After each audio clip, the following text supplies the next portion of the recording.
Anthony Moyles is with us this morning. Anthony, good morning to you. How are you? Morning, gents. How are we doing? We're just talking there about the managers, and some of them talked to the media. Most of them didn't. What the direct quote there from Pork Joyce was...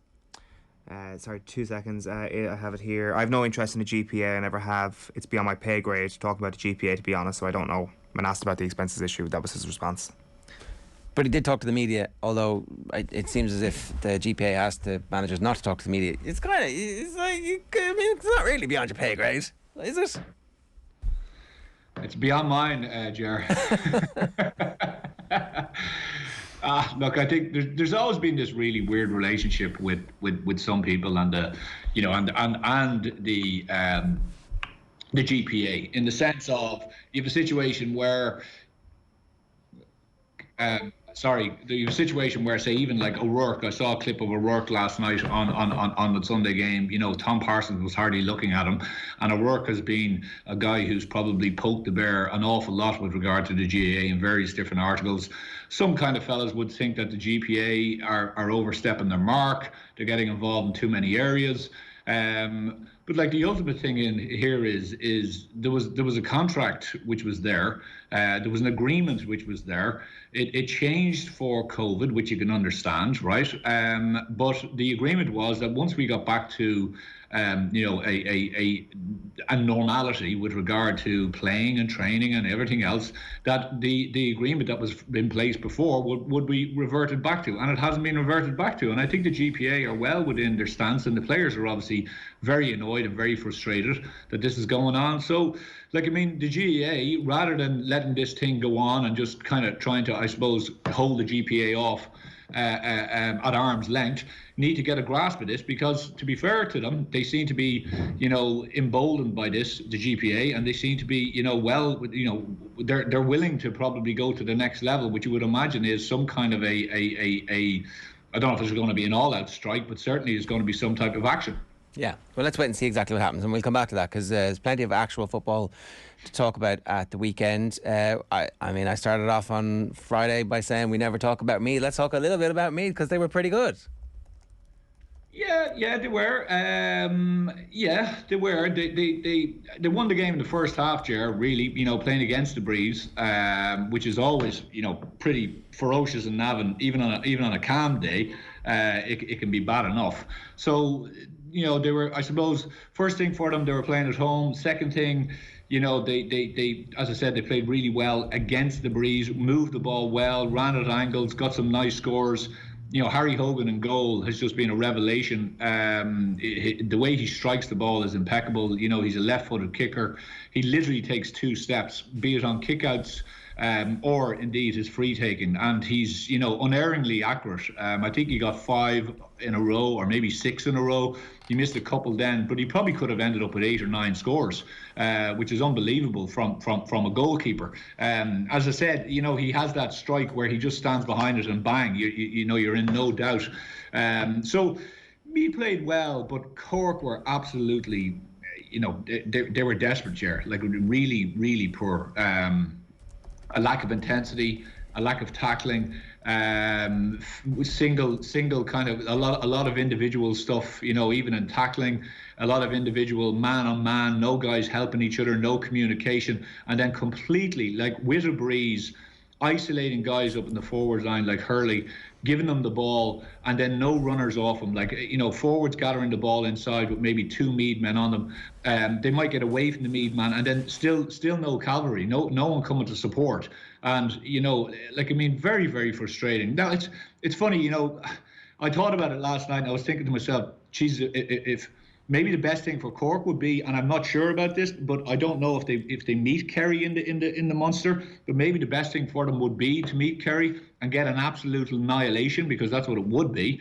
And then it might get people in the Cork County Board or whoever in the county to actually stand up and get a hold of this thing, because I feel sorry for the players. I feel sorry for what's going on. You can see that they're trying, but at the same time, it was really bad. So on one side, it was good for Meath that they got a win at home. It'll boost confidence. They got a number of players back, like Brian Menton, and a couple of guys came back in who did well. Morris played well up front. Tomás O'Reilly played really well at centre half forward. I think that's a position for him. He's big and strong, well able to win breaks, and is a good passer of the ball. So I think that's a position that they found. But at the same time, Jerry, you have to look at the opposition and go, Cork were very, very poor. Much better in the second half, to be fair to them. But at that stage, the game was up. Is it a situation where Keith Ricken is potentially going into this with his eyes wide open and knows that the team wasn't good enough last year and is going to need to throw players into the deep end immediately and experience a relegation or two? Well, maybe hopefully not 2 relegations, but experience relegation to Division 3 and slowly build from there? Yeah, I don't know, Owen, to be honest with you. We're talking about Cork here. And you look at the playing population, you look at the size of the county, you look at everything. Now, of course, you marry that up with the fact of the football has always been the poor cousin, and sometimes when more than not, when the hurling is going well, most of the focus goes there. And you would imagine most of the focus, I don't know this for sure, but there's always been talk that most of the focus from, say, the county board would go there. And even with regard to fixtures and different stuff from a club point of view, some of the football players would be very, very, I suppose, annoyed and aggravated. It just seems like the poor cousin to me. The slide, people always would say, if they come up against Kerry in the championship, there'll be a big performance in them. I just don't see it. I just don't see how they would be able to contain Kerry. And as I said, I think it would be a very, very scary proposition for them, because yesterday I watched them and there was very, very little for about 40 odd minutes.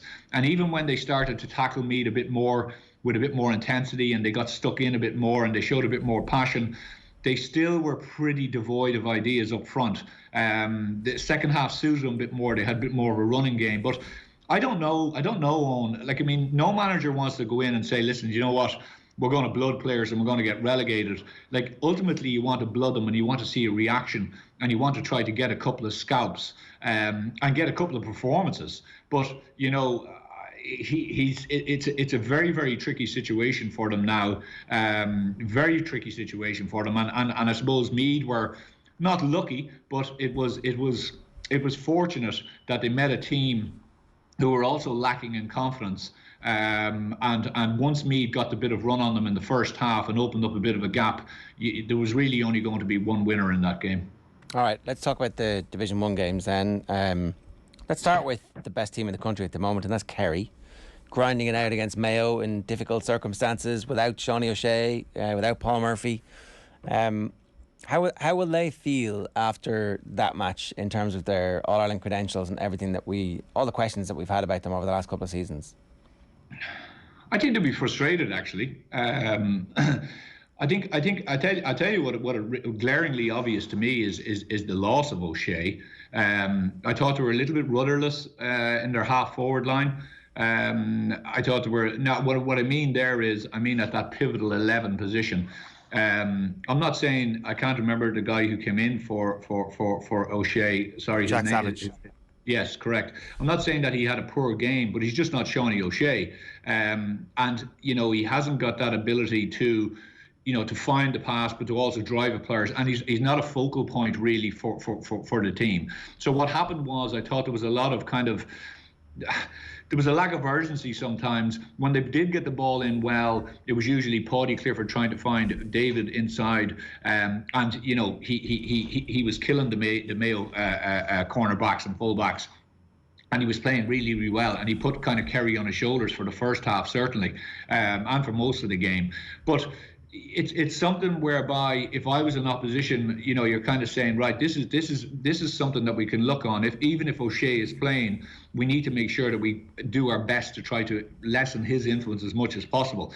Now that's easier said than done, of course, but you have to say, right, we're going to get in his face, we're going to follow him everywhere, because you could really see from his absence that kind of quarterback idea was missing, and hence I just thought it was a bit of a lackluster performance from Kerry. Their defence was good again. I thought we've spoken about this before, how they've sorted themselves out. I thought they were mean. I thought they were decent tackling. I thought their structure was very good.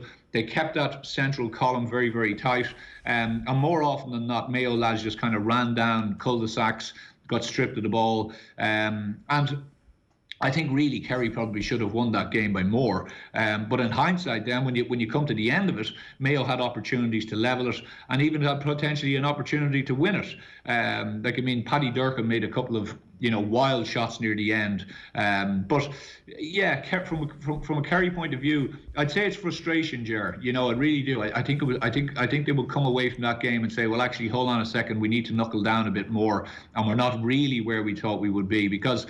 Mayo were good, but their forward set wasn't great. Like Donegal O'Connor had a poor game, very, very, very quiet.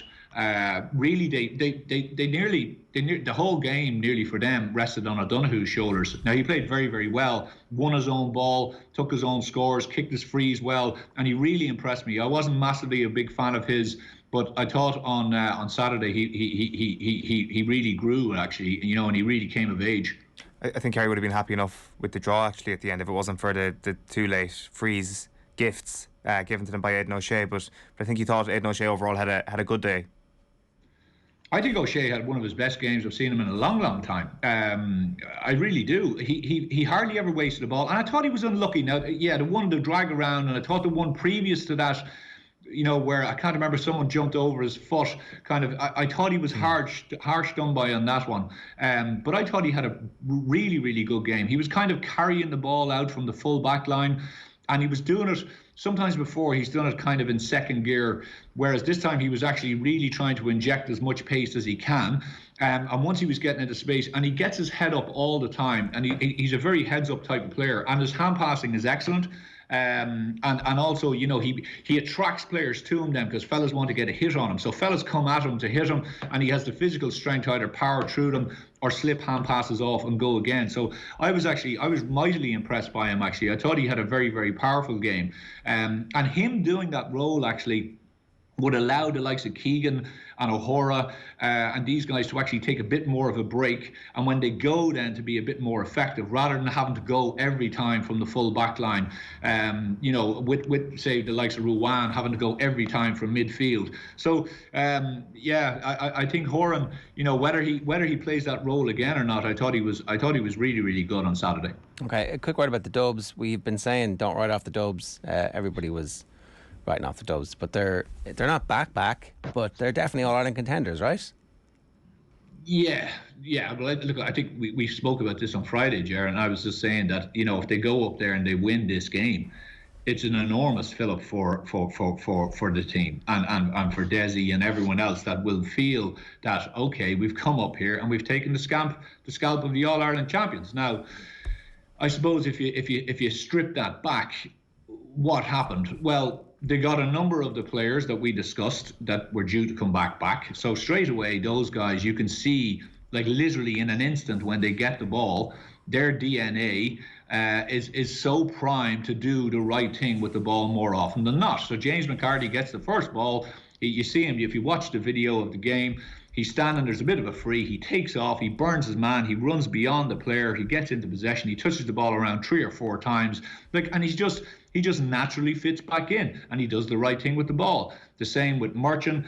Robbie McDade, I thought, had an unbelievable game. He gives them that power and pace from the half-back line, which was missing in the last while, where he's able to go beyond players and able to go beyond the opposition defence and really stretch them. And if you watch, they had so many attacks in that first half down that left-hand side. Like, they really obviously focused down there. Then they went down that stand side so much. So, they got players back. I still think there was a little bit of sloppiness in there. There was a couple of pot shots taken, less so than the last time. I think they hit 11 out of 17 in the first half.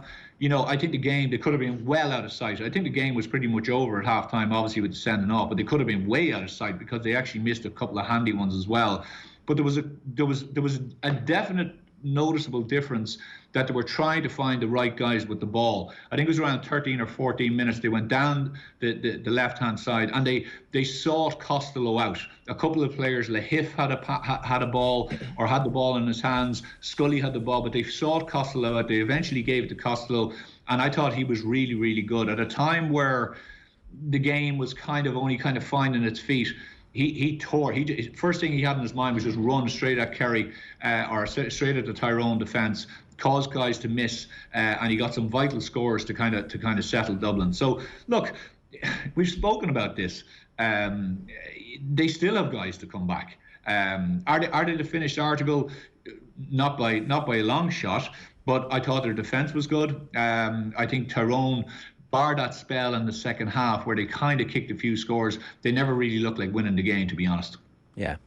Like we were saying earlier, you would make them favourites to win Leinster and they'd be a 1 or 2 point underdogs against Mayo and Kerry in an All-Ireland final if you had to price it up today. But that's it. That's how close they are, as opposed to this absolute crisis-torn, chronically mismanaged group that they've been painted by many.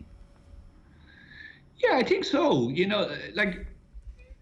Look, people just wanted, I suppose, get the story around them, and it did. I suppose if you came over and watched the match and you'd never seen them before and you didn't know much about them and you watched them, say, against Armagh, you go, well, these guys are who? They're meant to be what? Because they were disjointed. They were all over the place. But then you kind of have to look at the amount of players that they were trying to blood, look at players who were necessarily playing out of position, getting game time in different areas of the pitch. Yeah. And then, of course... That's the thing. For whatever reason, Desi has no credit in the bank, even though he has won an All-Ireland, and they should have won the All-Ireland semi-final last year, but for whatever reason, his players couldn't manage a game-winning situation to get themselves through after 76, 77 minutes, and then they would have been in an All-Ireland final. He would have been like, well, that's not bad considering the gazillion All-Ireland winners that they've lost. I don't know, he's not a million miles away from where Jim Gavin was with a much better selection of players in his third season as the manager of the Dubs. Like, when you go in to manage a team and you've managed, especially, Desi's job where he's coming in after, winning, obviously, the very, very successful situation that Gavin had. And you look at Gavin after Gilroy, you have to bring something different. If you continue to do the same old, and you continue to play in the way that the previous manager, the players will get absolutely sick, to their teeth of it, because they've been doing it for X amount of years. And players want to be challenged. Players want something different. Players want to hear not only a different voice, but they want to hear a different message. And last year, I would say, and even probably previous to that, there was still a lot of remnants of the Gavin era that they were kind of saying, well, listen, we're not going to throw it all away because it obviously works. But what we want to do is we want to try to put our own stamp on it over the next number of years. And I think this year especially, he has tried to do that with his backroom team to really kind of, I suppose, take a brave step and stick the chest out and say, no, this is how we want to play. And how that is they're trying to move that ball much faster into the full forward line by kicking the ball. And they're trying to allow players the freedom, I suppose, to have shots. I looked at some of the games, a lot of them over the weekend, and I watched Donegal, Mayo, or Monaghan, and I find myself watching Donegal, watching it. I record most of them because I can't watch them live because they absolutely, I go bananas. I feel like just throwing my whatever boot at the TV. Or you can just fall asleep. You can go out and put the kettle on and come back in, and they'd be probably still tipping the ball across their own 50. So you end up in a situation where you're saying to yourself, like, who's trying to play football here? And I don't care whether you're Meath or even Cork or you're, Tipperary or you're there's some teams who are trying to play the game in a positive fashion, and there's some teams who are still stuck 3 or 4 in that kind of era of 3 or 4 or 5 years ago, which is getting bodies behind it. That's all fine, but then slowly coming out. Like, I watched the Donegal Monaghan match. There's an unbelievable number of examples where they're coming out of defence, and instead of passing the ball into space, the player who's, say, on the half forward line runs back towards the man, receives a hand pass off the man, off his shoulder, and then hand passes it back to the next defender coming out. So not only do you receive the ball, you actually go back 20 yards from where you received the ball. So you're basically saying, well, we're going to start again. Now, that's fine. It's a slow build-up, but it's absolutely, it's just terrible football. So, I look at Farrell and I look at what some managers are doing, and I applaud what they're doing, because I think the game, you were chatting to Alan Quinlan there, like, every game evolves, and I think Gaelic football managers are going to have to start realising that actually, we have to be willing to do things. We have to have, say, instead of having one-off runners in the forward line, we have to have two guys. We have to have a situation like in the rugby that you're willing to do a handoff and play the ball away out of the tackle, that you're willing to take risks, that you're willing as a halfback or a fullback to come up and take a shot because you've been training so much that you have the ability to do it. And because it's those key moments, and the teams that actually get enough guys that are willing to do that and be able to execute those things at times of pressure, they're the fellas that will win the championships and will win games. That safety first idea of maintaining possession, loads of possession, crisscrossing across the field, that's not going to win you. It might win you some games, but it's not going to win you the games to win in All Ireland. Not in my view. All right, Anthony, we'll leave it there. Thanks a million. Cheers. Cheers, lads. It's Anthony Moyles giving us some thoughts on the weekend's Gaelic football action. Is there an emergency power rankings required after, Cavan ahead of Tip, I think, at half time, and then get blitzed in the second half? That was a huge win for Tipperary yesterday, because obviously pre-season the expectation was that themselves and Cavan were going to get out of that division, and things didn't go so well for Tip at the start. Beating Sligo, beating Cavan, they're massive wins back to back for them now. So and they needed to win yesterday. I don't think it would have been good enough otherwise. Just on the Dublin point, it's a very kind of it's a simple one, and it's not very incisive. But I wonder if Dessie Farrell has just kind of looked at last year and said, that didn't work, we're going to do something different. What we know from last year is that they were back training quite early. Obviously, we had the situation pre-COVID. We know that they showed signs of not fatigue, but of maybe being kind of a little bit worn out, mentally at least, in the Leinster Championship, that the collapse in the second half against Mayo wasn't all that of a surprise. I wonder, has he analysed the curve that they went on last year and said, we just went too early? Let's not forget they were joint champions in the league last year. This year, clearly they're not going to be joint champions in the league. They're not going to be champions. They're not going to be in the final of the league. They've got lads playing club football over the last couple of weeks. Obviously, James McCarthy played for Ballymun a couple of weeks ago. Con O'Callaghan played a challenge game. That's where he got his injury. That they've said to the league, listen, screw this. This is not important whatsoever. Even getting relegated to Division 2, not the end of the world. We will be fine as long as we're right for championship. And it's as basic as that. That's one aspect to it. I do think it's not about the X's and O's. It's about the Jims and Joes. And they've had none of the players. They haven't had that selection. We've been like, oh, look at that. Who are these players? It's literally, who are these players? Because not very many people knew anything about the players who were being blooded. But now you're looking at the team coming back. Robbie McDade was an all-star. Yeah. He was that good. People kind of underrate the COVID season, that they won the All-Ireland because it was COVID, but you were still playing inter-county, right? It was still one of the All-Irelands that were crediting Limerick with winning, with being the greatest team since the Kilkenny team. You have to give them credit for that. But the players that they were missing last year because of injuries or the disjointed nature, I'm not saying they're brilliant. I'm not saying they're going to be as good as Dublin under Jim Gavin, because they don't have the same playing pool, but they do have loads of players who are really good still, who we're like, oh, that's not as good, that player's not as good. And it's well, actually, okay, so McDade is not quite as good a footballer as the footballer he's replacing in Jack McCaffrey, but he's bloody good. He was an all-star. And he wasn't around last year for everything, was he? Wasn't he injured for most of it? No, he was there. I literally have it in front of me. He came off the bench against Mayo in the game that they lost. So I'm not sure, was that an injury-based thing before that led him into that. You see, the thing is, not having quarterfinals last year, I couldn't tell you what happened in the Leinster Championship. Yeah, so. Okay, fair enough. He's still got players to come back in the forward line in Paddy Small and in Con, right? But the forward line yesterday was Howard, Bugler, Scully, Costello, Kilkenny and Rock. So now they've strengthened depth because they've got those two to come back. Yeah, obviously the depth isn't what it once was, but again, the bar is just so unbelievably high, and it's going to be important come the end of the championship. They're not going to need that depth for the first few rounds of the Leinster Championship. No, and Lee Gannon only came off the bench in the 70th minute yesterday. He's been excellent. Rumours of the demise. That's it. That's all I'm saying. It's because everybody wants him, and it's really easy to go, oh, he's not. This is not the same coaching ticket. He's not as good as the previous guy. He's not as good as the previous guy, and the manager's not as good as the previous guy. But actually, he's done a bloody good job in integrating a new team, because it is a new team, and let's just cool the jets. Well, the one thing you don't know is about the manager. That's a very, very hard thing to actually evaluate. How good a manager Dessie Farrell is. It's much easier to look at the players and say they're not as good, and that's all fair game. but it's very hard to know how good a manager otherwise Dessie Farrell is. So for criticising and saying that, could there be a soccer style situation where Dessie Farrell's neck is on the block at some stage of the season, that does seem to have been a bit of an over exaggeration at this point. Well, so first year wins in All Ireland, second year loses an epic semi final, and third year let's wait and see. Exactly the same course as Jim Gavin, except they got blown out by Donegal essentially when they were 7 points to 1 up.